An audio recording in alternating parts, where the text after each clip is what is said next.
diet-wise, I know last time we had you here, you were promoting your amazing book. And which, by the way, just came out in paperback with a new cover. Lemons. Oh, no way. That's so cute. I know. It's it's perfect for us. I know. That's what I was saying. It's so cute. Wow. So you learned so much about diet on your own journey, because what is the actual diet, nutrition part of like becoming a medical doctor? Like, how much time do they give you in medical school? Maybe 30, 60 seconds.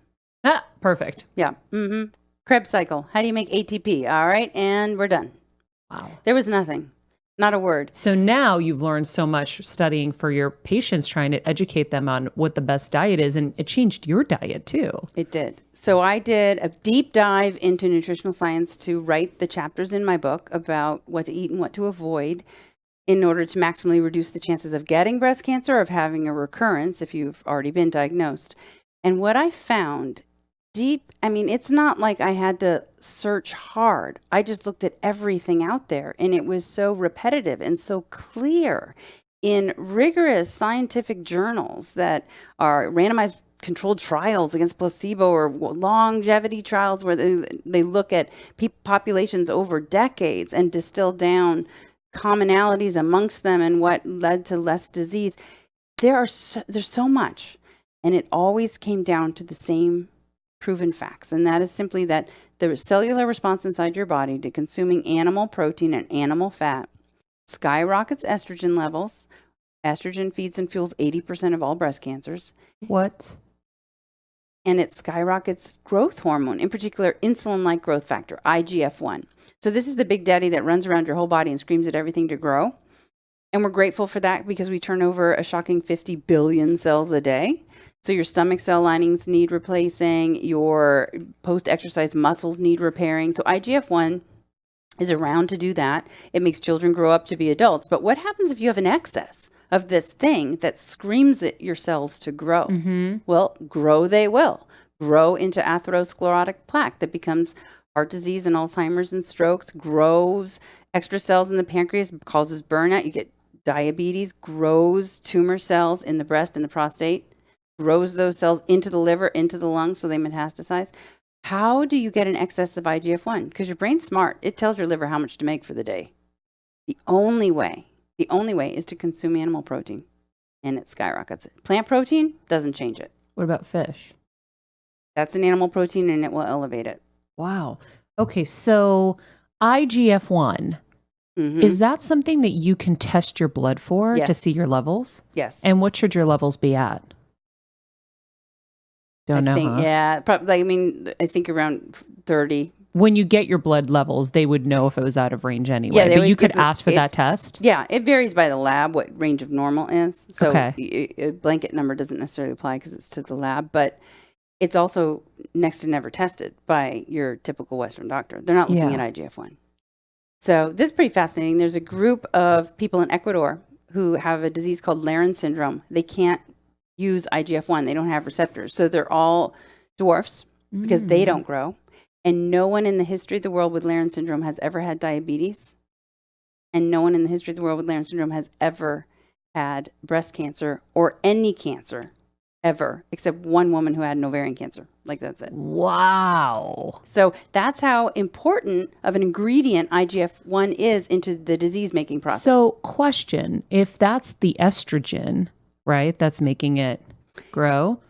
IGF-1 makes it grow. Estrogen is also another growth promoter for breast. So now let's just think about the fact that all the animals are pumped up with estrogen, aren't they?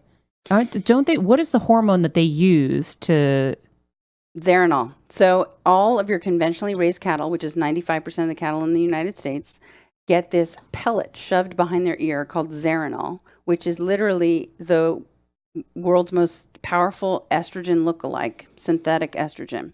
It is 100,000 times the potency of the BPA in plastic.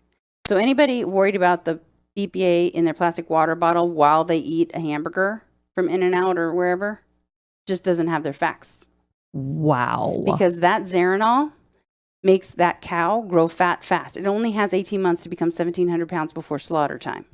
So this is a huge growth promoter, the Zeranol. Wow. There was a study in New Jersey, little girls, they were 10 10 to 12 years old.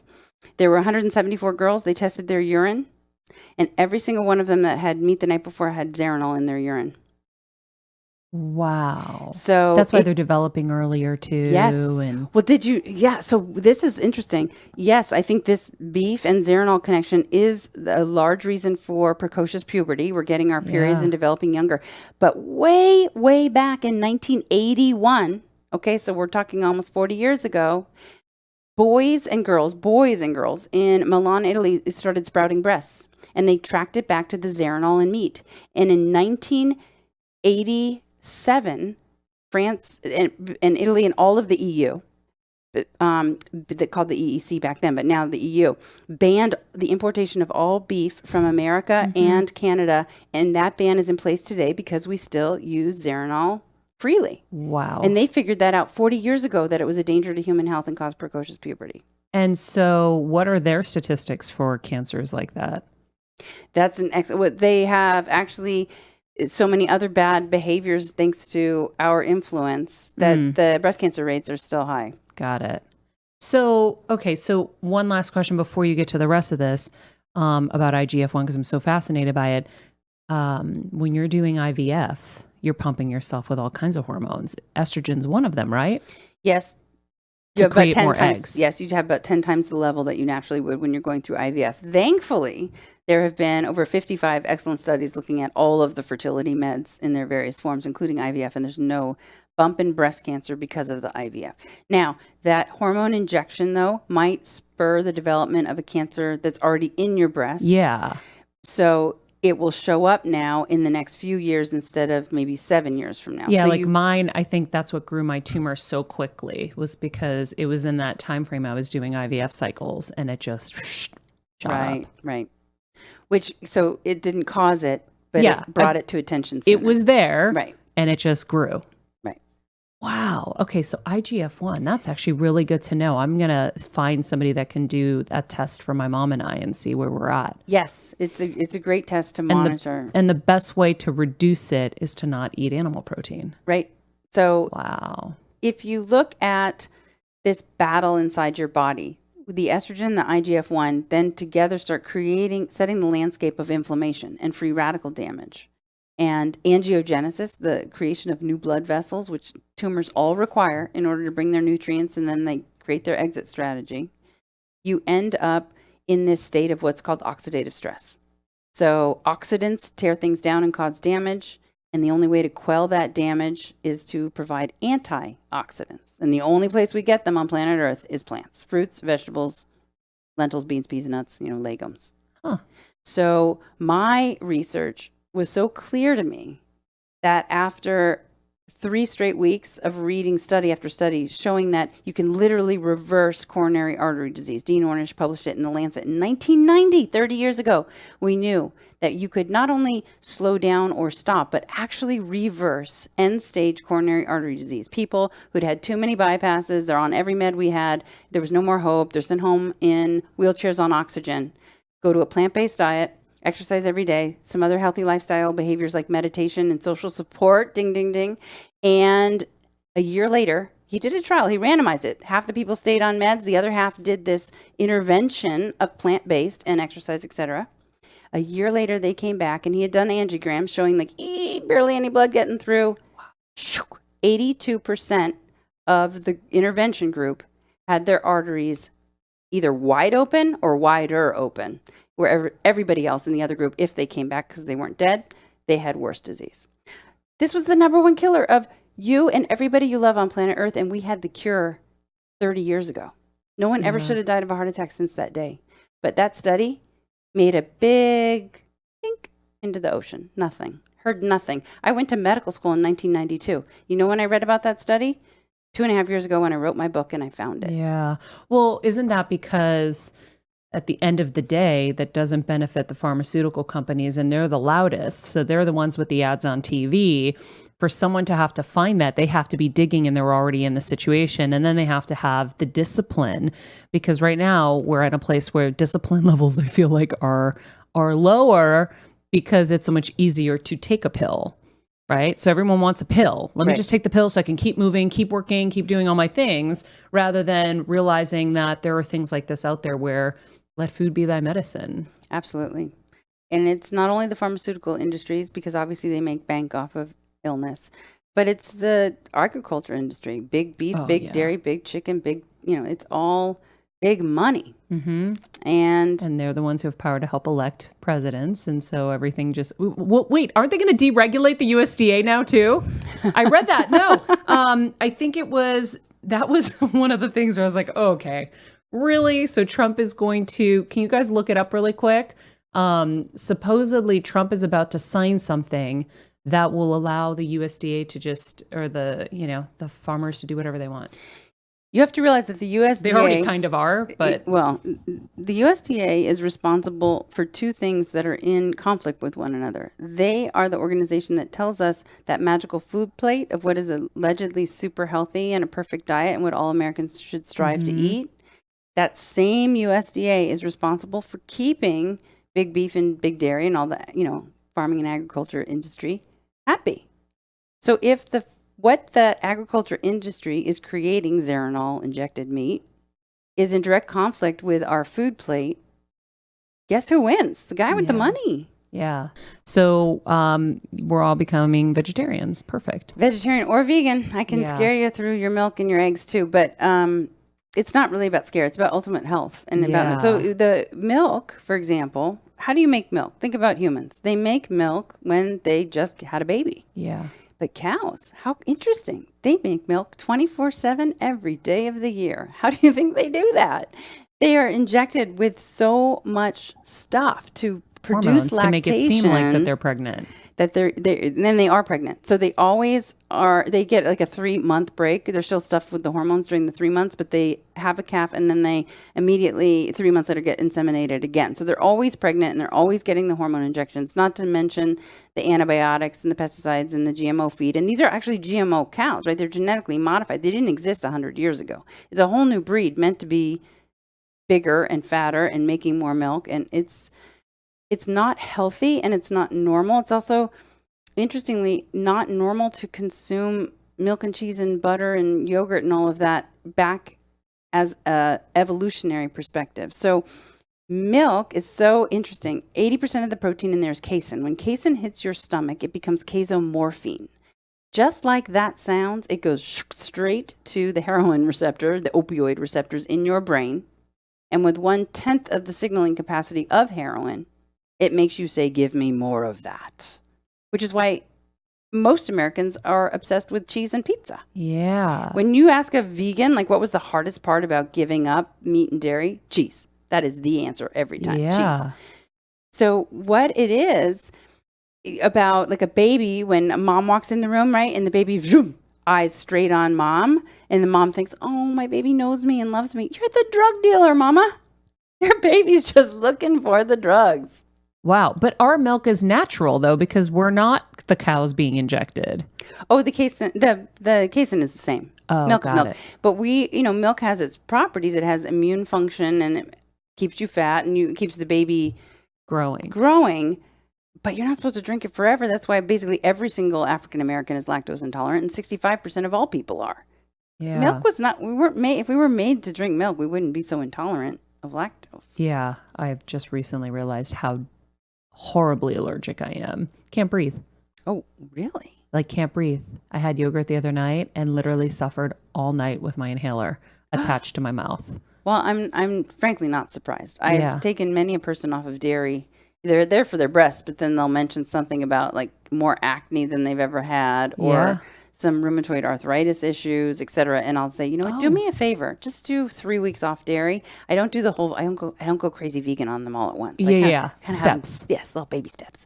But I start with the dairy for those women, and sure enough, I'll tell you, it's the real deal. They come back and they're like, Doc, I can open up a pickle jar now. Like, their arthritis was so bad they couldn't even. Wow. Okay, so I recently heard, I mean, listen, we know everything that's bad, but do we really know exactly why it's bad? No, and that's usually why we continue.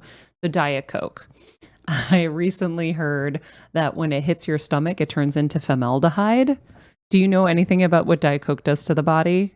so you can don't. educate people? I'm sorry. I'm going to look it up and I'll come back next time and tell you about Diet Coke. Yeah, it turns into formaldehyde. So I quit that a couple weeks ago. So that was cool. Interesting. Well, that's just the thing that what you touched upon is there's so much misinformation and confusion out there. And so you'll hear me today and then I'll tell you about why I went totally plant-based. My 3 sons, my husband, all in one day. I'd had enough of all of the ARC rulings against processed meat and red meat and why and the nitrates and what it does. And then the stats on who consumes the most meat in adolescence and young adulthood has the most breast cancer later. And it all goes on. And it turned me 100% plant-based, right?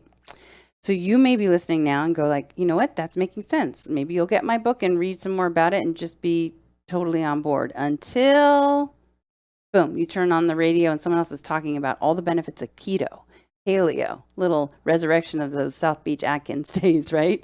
And then suddenly maybe last week you were aware of that article that came out saying, you know, red meat, baby, it's back. Like, eat all you want. Don't worry about it. It's just hype. I mean, I can debunk that article if it's on your radar, but basically that was a meta-analysis of a ton of studies that omitted the 3 big studies that those who are anti-meat always throw in. One of them is the lifestyle heart trial that I mentioned in passing about the arteries clogging up and reopening. That lifestyle heart trial was omitted. PreDiMed, which basically put Mediterranean diet on the map as an extremely healthy way to eat. And the DASH trial, which was a stop hypertension trial, they're just missing from the meta-analysis. So we've already got skewed data. But when I looked at every single study showed a decrease in all-cause mortality, meaning heart attacks and strokes and diabetes and cancers, by between 6 and 14%. So the conclusion of the author, who forgot to disclose his ties to the meat industry, by the way, the conclusion was not that red meat doesn't cause these illnesses. That's not what they said. What they said was, people, you're so stuck in your ways and you love meat so much. 6%, 14%, probably not enough of a benefit for you to make a change.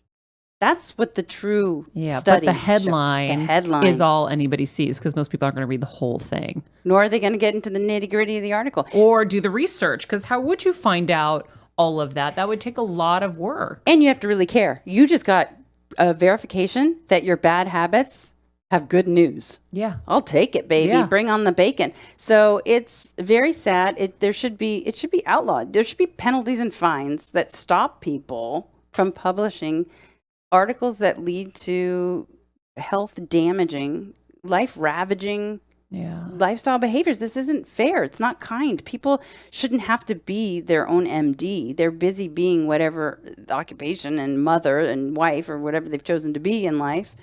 They're going to be MDs too? That's a lot to ask. Yeah. Well, that's what we are now. That's what I advocate for people now is we really have to become our own MDs. So when you think about the fact that, you know, even how limited our medical community is in terms of how much money they give you per patient, right? Like I heard recently, it was like you have $150 for the hour is what you get paid by like the insurance company to see people, which is why you have to see so many people to actually, you know, make some money. And then the tests that they allow you to do on people or not allow you to do on people. And so I was saying the other day on the show, or whenever it was, weeks ago, about my mom and the fact that I took her to Mexico for some immune boosting. For immunotherapy? Yeah, well, I just knew that her tumor recurrence, when we thought we had one before, I had taken her down there to boost her immune system, detoxify her from the chemo at the time. And we did this natural killer cell immunotherapy, and she only did better after and continued to be great. And so when she had the recurrence, the message came to me in the morning when I woke up, you need to take her back to Mexico. And, you know, when you think of, you get a diagnosis, whether it's breast cancer, let's say breast cancer, someone comes in, you're going to put them on the standard care protocol for the most part, right? Like chemo, surgery, whatever. But most doctors aren't able to go further with the plan and say, okay, let's check your inflammation markers. Let's check all these other interesting little blood markers so that we can optimize you in all these areas. Let's get your vitamin levels. So if your vitamin D levels are low, we can optimize that. And And so you tell me as the doctor, because I'm piecing this together as a civilian trying to figure it out. And I don't want to come off negative to the medical community because we need you guys like 100%. Like if I get breast cancer, I'm running to you, right? And I will catch you. So Thank you're you. right. But at the same time, there's a 360 view that has to be taken that our medical community isn't capable of doing at this time, which is why you have to become your own MD.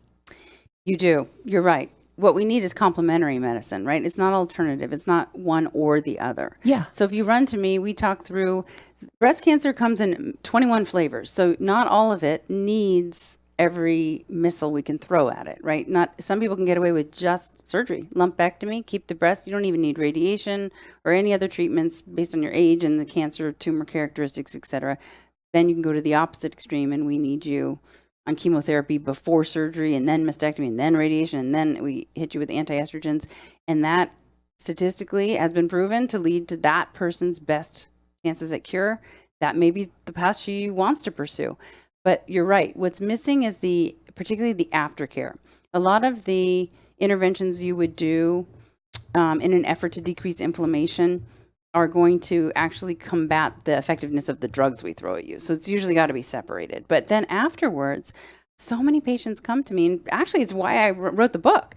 I wrote my book in order to arm women with strategies to help maximally reduce recurrence risk, but also just ever getting a breast cancer. Because they would come to me and say, oh, wait, doc, because I know I have what you just described. I've got 15 minutes where I'm supposed to see them, check their breast, make sure there's no cancer, do an ultrasound, go through the things that I need to do. When was your last mammogram? Do we need an MRI? Blah, blah, blah. And I got to write my note and send in my billing. Yeah. And I've got like 15 minutes for that. So I'm leaving now because I have more people waiting. And you say, oh, wait, doc, what else can I be doing? And it would tear me apart inside because it's like, there's so much you could be doing, but I don't have the time to tell you. I don't get reimbursed to tell you. And at the end of the day, I have to make my ends meet here. Yeah, which by the way, this is the other thing I was saying to someone. You guys come from medical school with $500,000+ in debt that you're trying to make up because people are like, most of the doctors we see are eating like shit too and are exhausted. I'm like, yeah, because they're having to work so hard just to try to make ends meet. Forget trying to pay off their bills. So they're humans too. They're going to Diet Coke and Red Bull it up as well. Right? Well, that brings up a really good point. So yes, so I'm going to springboard off that in a second, but I do want to say for me, I had better knowledge. So the doctors we're about to talk about never knew because we didn't get it in med school as we've established, but they never came across it in their own research in lives. So they don't have any pearls of wisdom. I have a book of wisdom, right, in my head. And they're like, doc, what do I do? So I would be polite and say, before there was the book, I would have to say 3 cups of green tea a day drops breast cancer in half. No way. It does. Squeezing lemon in there bumps the EGCG antioxidant component 5-fold. If you've had breast cancer, stage 1, 3 cups of green tea drops recurrence by 57%, stage 2, 31%. So green tea is massive. Holy shit. Yeah, it literally courses through your veins the epigallocatechin gallate, which is a mouthful, but that's the beauty of plants. There are chemicals inside plants that get into your bloodstream, go coursing through your veins, and saturate every single cell in your body with anti-cancer, anti-disease, anti-inflammatory, anti-estrogen, anti-IGF-1 power. Every time you lift your fork to your mouth, you're either fueling with that power or the opposite, the pro-cancer power. High estrogen level, high IGF-1, high inflammatory, saturating the cells. And if those are cancer cells you're bathing, they're so happy. They're multiplying and dividing. But let's go back to the doc who does have Red Bull and hamburgers and fries and steak and eggs for breakfast. That person doesn't have any advice. So this is exactly the 1940s, 50s, 60s with smoking. Mm-hmm. The medical conferences were a big haze of smoke. Every doctor smoked. So you think the guy with a Camel pack, and it'd be a guy, not a woman, a Camel pack of cigarettes in his front coat pocket, your doctor, and you say, hey, doc, what do you think about smoking? He's going to say, probably healthy because, John Wayne is all over the TV and the magazine posters saying you should smoke until, of course, he died of lung cancer. And Babe Ruth was a huge, got paid tons of money to be on all the ads for smoking, died of throat cancer. The Surgeon General issued that black label box warning in 67. that said smoking, is dangerous to your health. Do you know, this is proven, you can go look at it. I'm not making anything up that's not trackable, especially thanks to, Google. The very next week, the American Cancer Society came out with an official statement that essentially said, we don't believe it, keep smoking. And Big Tobacco had just given them a $10 million check. And there's copies of this all over. You can totally find it. I have chills all the way down my body into my toes. What? That it was our reality. And so what are they doing now? Can you imagine? Well, you could just imagine it with meat, though. It's the same story. But we look to the American Cancer Society for so much. So let me tell you, the IARC, the International Agency for Research on Cancer, in July 2015, met in Lyon, France, as they do every year, to decide what's carcinogenic to humans or maybe carcinogenic or not. And in July 2015, their question was, does red meat cause cancer and does processed meat cause cancer? Okay. We've got 22 researchers from 10 countries looking at 800 epidemiologic studies. And this is a group that is not bought. Nobody sponsors them. So they come out with the evidence-based truth. And they said in no uncertain terms that all processed meat, those sausages and hot dogs and sliced turkey breast and chicken breast and salami, is absolutely carcinogenic to humans, same as plutonium, asbestos, tobacco, that whole list. And red meat is probably carcinogenic. Then, right now, your listeners can go to the American Cancer Society, look at what they say about that very study, the very ruling from the IARC and the World Health Organization. And what they say is that based on the results of the IARC and the WHO, we recommend that Americans limit processed meat. What? Wait, what? Why was it so hard to just say eliminate? Like, why should you limit something that's 10 carcinogenic cigarettes instead of 30? Well, all you have to do then is click on the readily accessible sponsor page, Tyson Meat, and many others, and a ton of pharmaceutical companies. So it's really helpful when the processed meat you're consuming, we know creates colorectal cancer and is definitely tied to pancreatic and prostate cancers and breast. And that equals a lot of drugs, a lot of surgery, a lot of money. Wow. Money. So this is the tough part, right? So I understand, whether it's an organization or a celebrity, right? When you have a big check in front of you and you're like, well, this is going to help me go out and save all these other people. But when people are looking to an organization like the American Cancer Society for guidance, and that's they're getting, and it's because they're getting money on the back end. Oh, man, that is scary. Well, it makes it very confusing. So I'm excited. In April 2020, I have my Cancer Kicking Summit coming, and it's at the gorgeous oceanfront Terranea. Have you been there, Terranea? Why do I know that? It's a resort in Palos Verdes, right on the ocean. Oh, cool. It is breathtaking, and it's the perfect place for a retreat. However, we're also doing on-demand video, so you can be a part of it, but not be there from your home. We'll do a good panoramic of the ocean so you feel like you're there. But we're doing, among many things, I'm dispelling a lot of the misinformation and conflicting data that women and men receive just walking through this world. And I distill it down into actionable, take it home, start right now power, like 3 cups of green tea, right? Yeah. Something you can just make a change and make a difference in your body.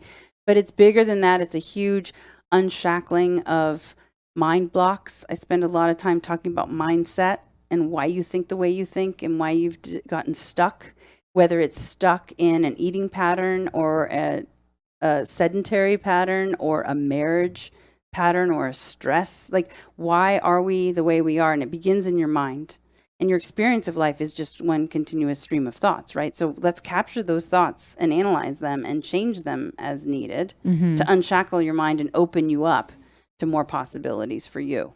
Wow. So we talk about, of course, I'm going to delve into diet and nutrition because I think it's the main driver toward illness or away. So we're going to talk a lot about nutrition and exercise, but I've got lots of plans. So someone's like, I'd love to exercise, but I get winded going up one flight of stairs. Boom, I've got a plan for you. If you're like, I've done yo-yo dieting since the day I was born and I'm always going to be this weight, it's just where I land. Boom, I've got a plan for you. We're going to knock it off and get you to your ideal right-sized body, and you're going to stay there forever. We have so many goals for the summit, there's like no woman who can't benefit. It's not about cancer. It's I about was going to living say, your who best is life. this ideal for? It's ideal for every woman who cares about her health, her mental health, her spiritual health, her physical health. Steph, I think we have to go. I'm so down. I want to go Let's just calendar to just to study and watch and bring it back to our audience. I think that'd be so cool. We could love do to have another you. session after with you about everything that we learned. Or one love there it. too. Oh, wait, we could do one there. You're Yeah. right. I love this. When is it? April 25th, April 26th, 2 days. Got it. And then of course it's great for someone who is maybe diagnosed with breast cancer so that they can go learn all of these things and be immersed. I love immersion. I think it's such a great way to learn. And then you get a network of women that you've met there that are going to inspire you and check you and everything. Exactly. That's so cool. So can we talk more about the diet for someone who's newly diagnosed? What are the things that they should do immediately? Obviously, the 3 cups of green tea a day with lemon juice, with a little lemon squeeze. Yes, a little squeeze of lemon. I want them to choose a plant-based diet whenever possible. It's always possible, but it's going to be a transition for the majority of people. Yeah, right? life isn't as fun, right? Like, tell me, how is that fun for you now? How do you guys make that fun as a family? Because I'm going to tell you right now, the problem with our situation now is food has become a fun thing, right? Where it really should be a fuel thing. Like, what's going to get my car to to San Diego from LA the best way? Like, let's give it some good gas.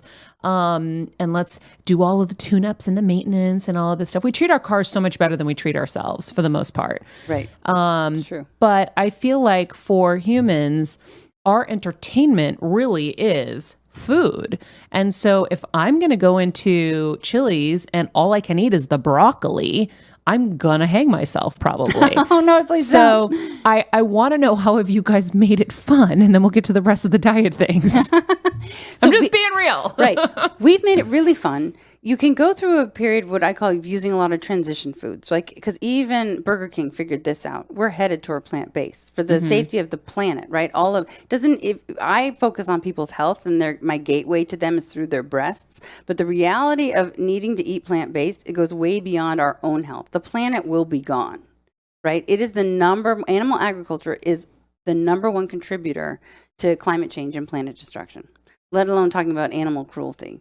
And these worldwide natural disasters, the floods and the wildfires, this is all tracing back to animal agriculture for the vast, vast majority. And water shortage, do you know that it literally takes 5,000 gallons of water to make 1 pound of beef? It's crazy. Think that through. Well, Alicia Silverstone taught me that when she wrote her book years ago. So she said, if you can't be vegan or vegetarian, you can be an aspiring vegetarian. And even if you cut meat once a week out of your life, you're going to make a massive difference. So I think that's a really important point to share because, even if you're eating meat a couple times a week, if you at least cut it once out of those few times, you're already going to make a difference. You already saved some 5,000 gallons, right? So Yeah. Meatless Mondays are where it's at. So how do we make it fun? Here's a perfect example. I used to do this huge burrito bar because the kids, I've probably don't know. I have triplet sons, the listeners. They're now 10, but when we first turned, they were almost 8. And I used to do burrito bars all the time because when they would make their own food, they would eat their own food, right? If I just plopped down the burrito I wanted them to eat, they'd look at it and be like, don't like it. I'm like, how do you know that? Okay, so. That's a good point, actually. Ooh, you're a genius, Dr. Funk. Damn. Oh, yeah, parenting tips. I have a bunch of those. So choices where it's at as a parent. You put down the choices and then you make sure the choices you're fine with, either one. So it's total win. So you're not putting the cheese down. Well, no. So it used to be on that bar would be the things that are already vegan. So that was easy. But now I made sure the tortillas are 100% whole grain, not unbleached wheat flour. That's a no-go. Back on the shelf. So 100% whole grain tortillas. And then you've got salsa and guacamole.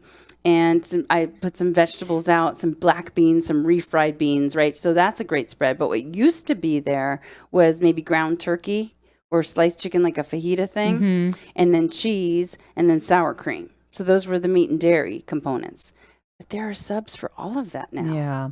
All of it. So now we've got soy-based crumbles that taste like the ground turkey business. And then I make my own sour cream. I just throw cashews. They have to have been rinsed and soaked overnight, right? Then you take those cashews, throw them in a blender with a little bit of salt, pepper, and lemon juice and apple cider vinegar. Boom, it tastes like sour cream. Wow. Or you can buy it, and it has a bunch of extra ingredients you don't need. And then there's vegan cheeses, but those are all cheats. Those 3 dairy and meat substitutes, they contain things that aren't necessarily bad for you. They're not going to spike IGF-1, but they are not laden with all those awesome phytonutrients that go coursing through your veins and fight cancer on your behalf, right? Because they're processed. So they've been stripped of a lot of their antioxidant goodness, but they're not creating the badness. So it's okay. So as I was saying, even if you watch any athletic event, you will see that there's a commercial for the Impossible Whopper, or that Del Taco now has Beyond Meat tacos. Do they really? Oh, yeah. Oh, no way. So I might start going by those places. These big industries, they see the future. They know that if it's not for the planet, it's going to be just for people waking up and getting healthier. Yeah. And they want in on the money. So they're already offering the vegan options. Wow. Steven's got a question in the booth. What's happening in there, Steven? Yeah, I was curious because, meat didn't used to be this process, and meat didn't used to be pumped full of all these hormones. It was a huge change as demand raised for it, and then as farms became like super farms. Are you worried that as more and more of these big corporations get into soy-based and get into like the Impossible Burgers and things like that, aren't to meet demand of plant-based, whether they put a ban on Xylanol, I think you said, or Right, Xeranol, if they put a ban on that, do you see more and more GMO vegetables and more like super vegetables that are loaded up with more and more chemicals coming out of the woodwork? Because that'll be the new norm. 110%. Then where do we go? You're absolutely right. That is going to happen, and it's already happening, because these processed foods, they used to be non-GMO, and now they're becoming GMO. So what are we going to do? Beyond Meat, it used to be non-GMO, now it's not. Wait, so the Beyond Meat burgers are not good again? Are now... Well, they're loaded with coconut oil and other terrible things for you. Wait, isn't coconut oil good for you? Oh, no. Do you want to talk oil? Yeah, I've been adding coconut oil into my smoothies because it says it's a superfood for me in my little thing. Your little thing is trying to kill you. Well, it's telling me what my microbiome likes. Okay, your microbiome, though, exists the way it does based on your existing eating pattern. For example, when you eat an egg, the choline in an egg, your bacteria in your microbiome will turn it into TMAO, trimethylamine oxidase, or N-oxide, which is a carcinogen, a powerful carcinogen. If I ate an egg, I wouldn't make TMAO until next week. So my microbiome would literally change. The bacteria that love the choline in the eggs would awaken and then start to make the carcinogens. In other words, today your microbiome wants coconut oil. Allegedly, based on that study. So let me just tell you, coconut. So we've got omega-3s, omega-6s, omega-9s. These are our quote-unquote healthy fats because they're unsaturated. Mono and poly unsaturated fats are good. Saturated fats are sad. They're bad, right? Okay. And trans fats need to be transferred out of your life, and they only come from animals. So they used to be man-made, but in 2018 they banned them from processed food. So now all the trans fats are from animal products. So back to what we think is a healthy fat, it turns out that omega-6 is very inflammatory inside your body. And inflammation, we've established, is bad. Omega-3 is anti-inflammatory. But whenever you have oil, it doesn't matter what oil, it is 120 calories of pure fat per tablespoon. So the question becomes, what's the breakdown of that fat in that tablespoon? Because it's all fat, divorced of every awesome other nutrient, no fiber, right? The olive is now just no fiber, no magical phytochemicals, just oil, right? But that oil, for example, is the highest in omega-3s. The extra virgin olive oil and the organic expeller press canola have the highest omega-3 levels of all the oils. Coconut, your sacred coconut oil is 90% saturated fat. What? A beef burger is 40% saturated fat. A chicken thigh with skin is 36% saturated fat. A chicken breast that's boneless and skinless is 19% saturated fat. Wow. Your coconut oil is 90. Okay, so It's that's not good gone. for your arteries. Oil in anybody with heart disease, high blood pressure is a no-no. Like you cannot have oil if you already have existing cardiovascular disease. And if you consume oil in high amounts without it, you're going to get it. It's just inflammatory. Wow. Steven, you have another question. Go for it. So do we just eat sand? Like really like how, because if you're gonna go out of your way to find non-GMO, to find well, I mean, everything's GMO now. Even the organic stuff is to a certain point plants that have been genetically modified over the centuries to be what they are today. So like, how do you even find the foods today that are healthy? And if you aren't making a 6-figure salary, how do you even afford to eat that way?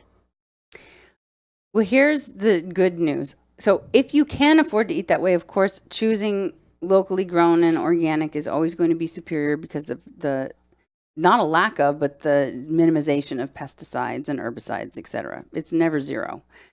But I'll tell you the one bit of good news, and I'm not saying that GMO is a health benefit, but it turns out that this has been well studied, and not a single scientific study to date, now maybe this will change, but to date has shown that the parts per million of pesticide residue that gets into our bodies from pure GMO food is high enough to cause any cellular damage or cancers.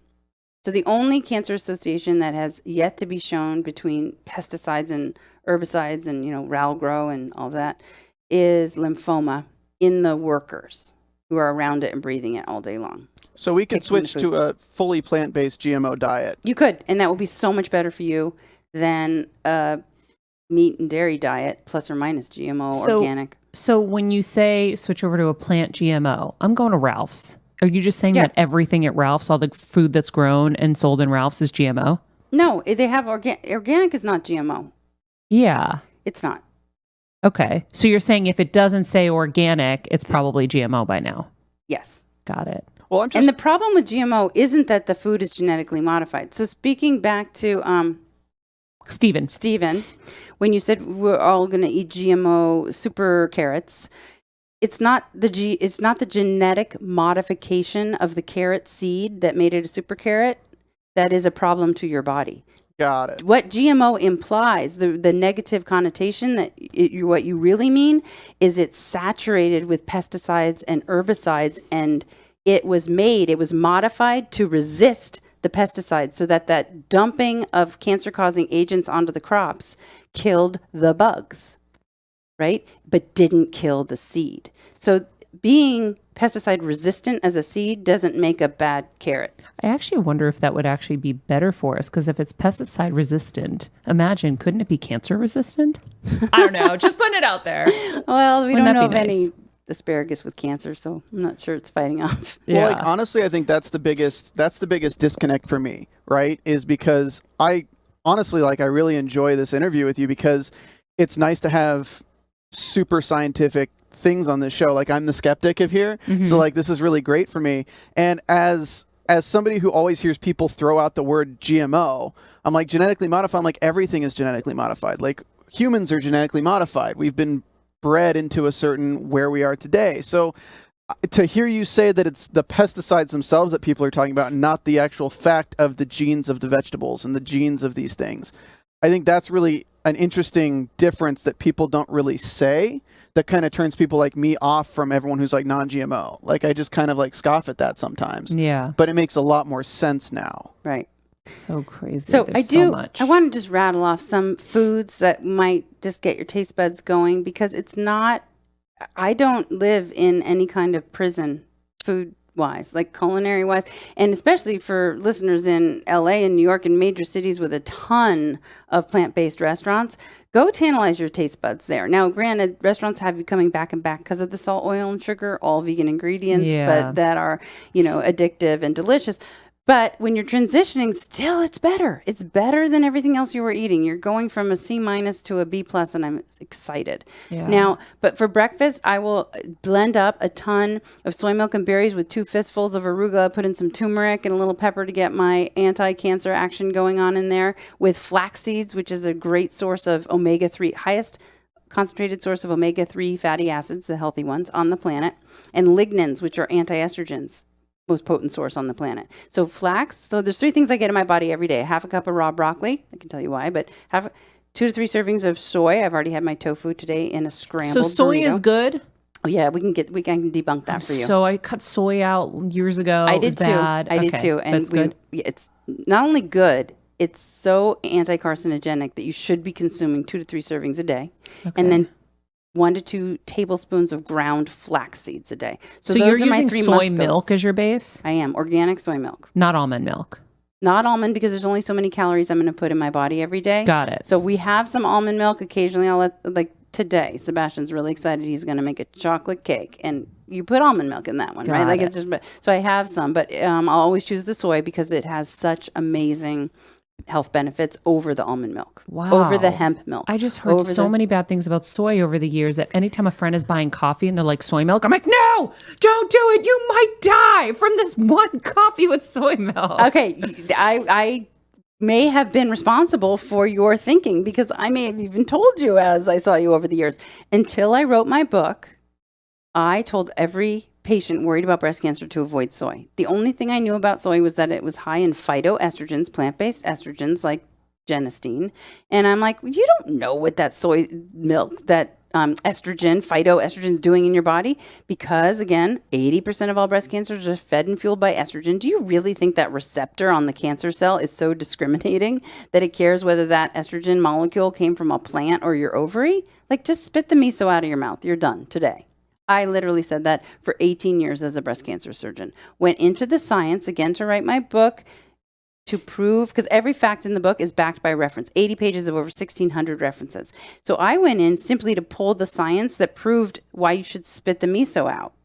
I went in to tell you not to eat soy and was highly embarrassed, 180, because there's 2 estrogen receptors in your body. Alpha's on the cancer, beta is not. And with 1,600% more affinity, that isoflavone, the genistein, is going to hit beta. And what it does there is fascinating.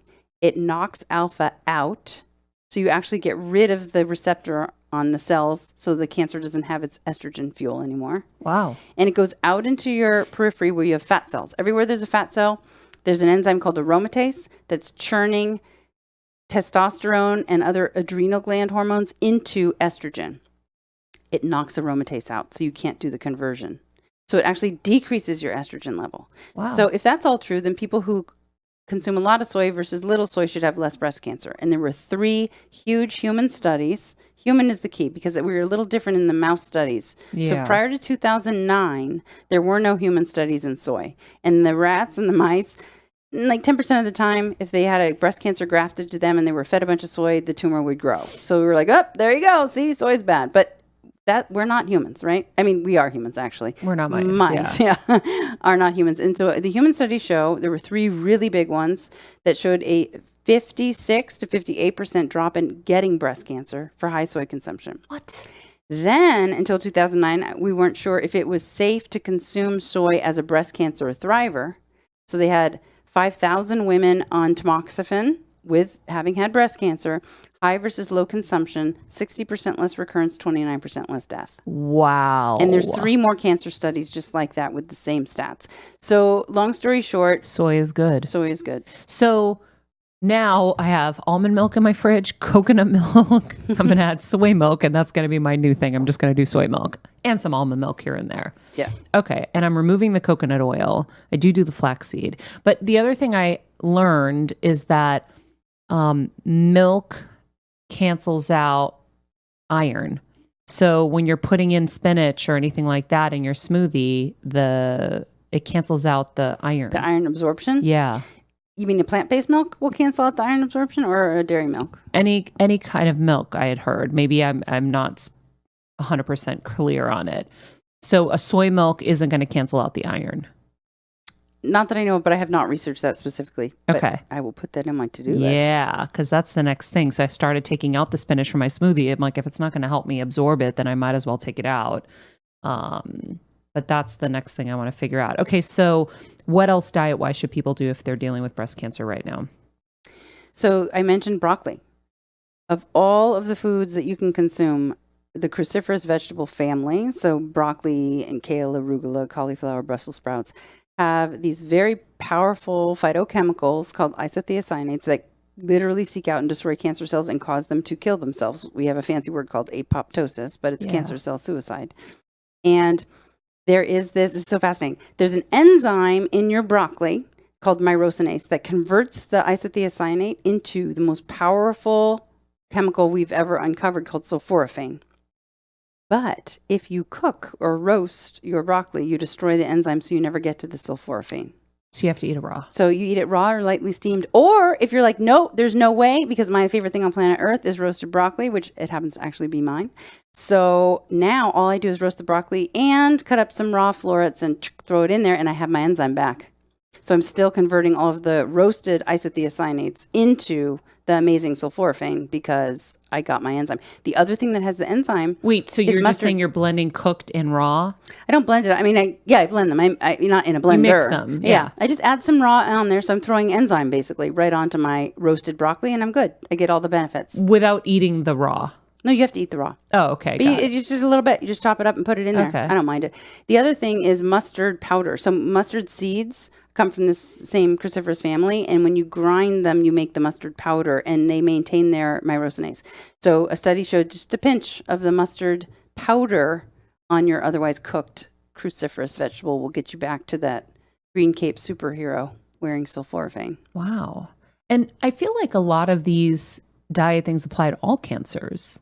Oh, they absolutely do. So it's not just for breast cancer. This is like diet for everything. And of course, starving it of sugar.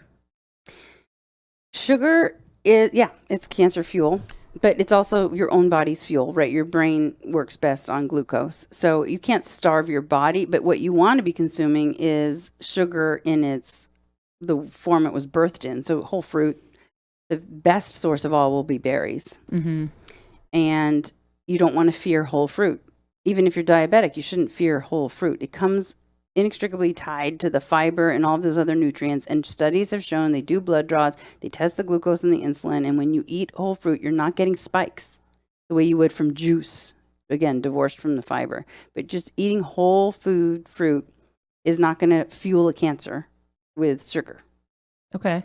Good to know. But refined sugar will. So what were we really talking about? Cookies, cakes, pies, breads, Yeah. bagels, laden with sugar. Got it. Steph? We have one of our Better Together community questions Yeah. from Glynette Simos, kind of what you were just saying, Dr. Funk. She wants to know, what role does sugar have, if any, in cancer spreading? You touched on that a little bit. It's fuel for cells to divide and grow. It needs its glucose. And if you get a PET scan, you may have heard of someone with cancer having a PET scan, that is a radio-labeled injection of sugar into someone's vein, and then they scan the body looking for where the sugar is pooling, because cancer uses it faster and in higher quantity than the background normal cells. But all cells love sugar for fuel. So you can't make your diet 100% devoid of sugar because you will die. Just not the really bad sugars. Just not the refined sugars found in very processed foods. Got it. We also had some other questions. I'm glad, Steph, you reminded me to get to them because it's really important. Renee asked on social media, how often do people who have prophylactic mastectomy still end up with breast cancer? 3%. So that number gets lower. Mine is 0% as a surgeon. That's my rate. But all studies pooled together, it should be 3% or under. Got it. That's because even in the best of hands, little microscopic bits of breast cells can remain underneath the skin. If you scrape the skin clear of every last cell, you'd be taking the blood supply to the skin, and the skin would fall off. So there are better and worse surgeons and techniques, but across the board, it's highly effective, right? As a prophylactic mastectomy decision for a BRCA1 carrier, they could be taking an 87% lifetime risk of breast cancer down to less than 3. Got it. And then, since breast cancer runs in my family, this is from Bessie. Since breast cancer runs in my family, what do you think about the third mammogram versus the standard mammogram machine? She means the 3D mammogram. 3D, yes. Also called tomosynthesis. Highly superior to the 2D for everyone with dense breasts, which is 50% of women. So basically, if you I'm think... right there. Yeah, right? Yep. In the 50, me too. So if you think of your breast like a loaf of raisin bread, who doesn't? And you squash that between 2 plates and take a picture and then tell me, a radiologist actually, to find the raisins. It would have been so much easier if you had given me 15 slices of bread. And that's what the Yeah. 3D does. So from your experience, it's still the same old one-time squash and a photo, but the radiologist is seeing 15 slices of bread, and now the raisins are much easier to see. In fact... So you can't miss them as easily, because you could miss it on the other one, probably. Oh, you definitely do. Yeah. And the denser the breast, so dense tissue looks like a white splotchy snowstorm on mammogram, and cancer is always white. So now you're looking for a snowball in a snowstorm. So having dense breasts, number one, makes it harder to find the cancer when it's there. And it also means you have a higher risk of breast cancer versus someone with totally fatty breasts, because it's not the fat in a breast that's getting the cancer. It's the tissue that looks white. So back to the 3D mammos, they're finding 17% more cancers than the 2D, the original digital, and 37% fewer callbacks for false positives, saying like, oh, we think we see something. Oh, psych, it's nothing. And meanwhile, you just like wrote your will. So you got the good news, right? It could be 2 weeks, but 3 weeks between callbacks and extra views and an ultrasound, and oh, it's nothing. Yeah. So having fewer callbacks is a big benefit to 3D. Wow, that's great to know. Another question we got, which is, I know you've worked with celebrities like Angelina Jolie and Sheryl Crow. Is there extra pressure? On me, extra pressure? Yeah, I would change that question to how much extra pressure is it? Because it's kind of obvious to me that it would be a tremendous amount of pressure because they're high profile figures. So everyone knows whether it's good or bad. Right. It just goes out there. So if they choose to be public about it, as those two celebrities did, which is just such a benefit to society to see that this mutations and cancers can happen to anyone. It doesn't discriminate against or for beautiful people, wealthy people, famous people. It's just people who have cells. Yeah. And those cells respond to the same triggers and can have genetic predispositions, just like all of us. There's a little more pressure just because of the fact that they're high profile. I always, whenever I see Cheryl in a photo in a tank top, I'm like, can you see my scar? Yeah. Yeah, you want to do good work. And last, because we have to finally end, because you have things to get to as well, and we'll just have to answer the rest of these questions another time. How are you getting better every day in your life? What a great question. Thank you. And I recently have gotten much better by adding dedicated meditation to every morning. Ooh. Mm-hmm. How have you seen a change in your life? More focused, better stress reduction. I can take a stressful moment and kind of just do one big, deep cleansing breath. And I'm transported back to, okay, Kristi Funk, what matters? What doesn't matter? Let's distill this moment down. Like, are we really going to get overworked over being a little bit behind in your daily schedule? Are you really going to get overworked about this traffic keeping you from making, the appointment you have? So that has really helped me for the rest of the day to stay focused on what matters most and to realize, you know what, control what you can, girl, and forget about the rest. Yeah, that's really important. But I will definitely tell you proudly that I completely walk my talk. So I'm 100% plant-based. I exercise at least 5 hours a week. I generally am signed up for a half Ironman that I'm always training toward. And I minimize alcohol. And I maintain a healthy weight. And to me, those are the 4 boulders on the scale of health. And then we can start worrying about pesticides on GMO food. But if those boulders are existing, meaning that you are overweight and you don't exercise and you're eating tons of meat and dairy and you're drinking 20 drinks a day, then it doesn't matter how much pesticide you're consuming or if there's aluminum in your deodorant or if you're on hormone replacement. Like, those things don't move the needle if those boulders exist. So you're Superwoman. I didn't see the cape when you walked in, but now I'm starting to see the halo of a cape, because you're also a mom to triplets and running a thriving business and saving lives. And, let's do seminars to help women connect. So that's going to be our next interview, is how the hell does she do it? Thank you so much, Kristi. I so appreciate it. I love our chats. You're so knowledgeable, but relatable, and you make it so easy. And now I'm excited to remove coconut oil from my smoothie. Oh, you're such a great host. Thanks, Maria. Thank you. All right, guys. Another incredible guest. What have we learned? Turned everything you knew about food on its head, right? I know.